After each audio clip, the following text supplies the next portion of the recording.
Hey folks, Matt Easton here, Scholar Gladiatoris. So let's just talk a little bit about wavy bladed weapons, or flamberge weapons as some people will call them.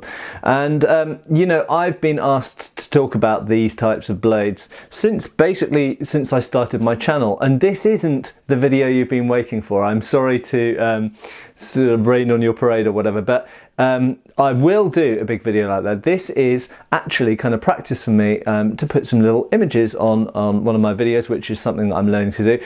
Yes, I am learning to kind of edit. I'm never going to be an edit heavy channel, don't worry. It's really funny because so many people go, Matt, you need to learn how to edit, or you need to do more editing on your videos.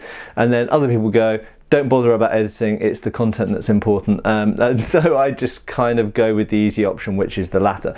But back to wavy bladed weapons, and I have one behind me here. So this is a Morrow Kris. A really nice weapon that I love, and again, it's one of those things I bought with the intention of probably putting it on my website, link below, to sell, and then was like, man, this is really nice, I'm keeping this. Doesn't mean I'll keep it forever, but I'm certainly keeping it for now.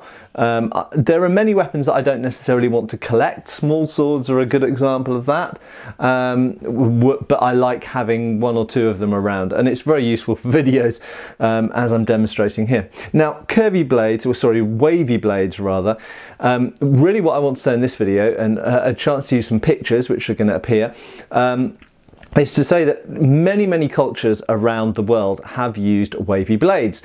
This is one of the most famous types, the large Morrow Kris sword.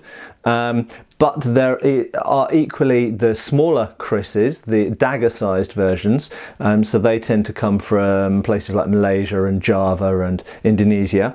And so we find these wavy blades quite a lot in Southeast Asia, on both the large Krises and the smaller dagger-sized Krises. But equally famously, we find them in Europe as well. We find them on so-called flamberge great swords, or two-handed swords. And you know, why do we find them on those specific types of swords? Well, that's a good question. It could be because they're relatively slow-moving weapons and easier to grab or command, or it could be because it's something to do with their function against pole weapons, or it could be some other feature related to their use. That's not really, no one's got a good answer to that question as far as I know. But not only do you find it on these big two-handed swords, you also find it on some one-handed swords as well, and sometimes even rapiers. But another place you find it is on Indian weapons, Indo-Persian weapons, and you find wavy-bladed swords and knives from India. And the Middle East to some extent as well. So, and there's also kind of related to these, as not necessarily where the entire blade is wavy, but if it's only a single edged blade, what you sometimes get is a wavy front cutting edge, which obviously functionally is the same thing, but you just don't have two edges, you've got one edge. You also find saw edges on some Indian swords, Indo-Persian swords, tulwars and stuff like this, and sometimes you find it on Middle Eastern shamshirs as well. And that's slightly different, I would say. It might be a related function, but wavy blades don't quite perform in the same way as a saw blade. A saw blade is quite a specific thing. I'm not going to talk about that here.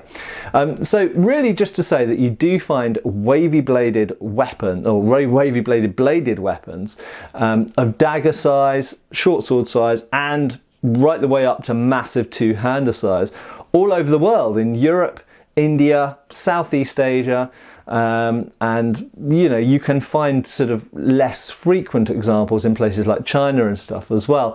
So there we go.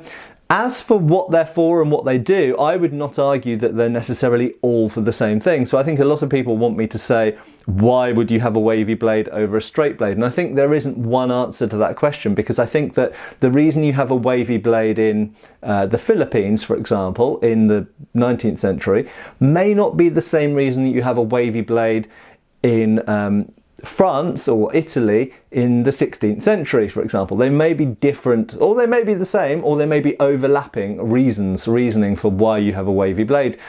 And is it sometimes just to show off and just because something looks good? Undoubtedly, yes, that's sometimes the reason that things are designed the way they are. They're not always for purely practical and beneficial in terms of their use reasons, but sometimes they are. Anyway, so I'm going to finish up there. I hope that my light bit of editing practice worked and you got some interesting images there, and I'll see you again soon. Cheers, folks. Thank you for watching. Please subscribe and feel free to follow us on Facebook.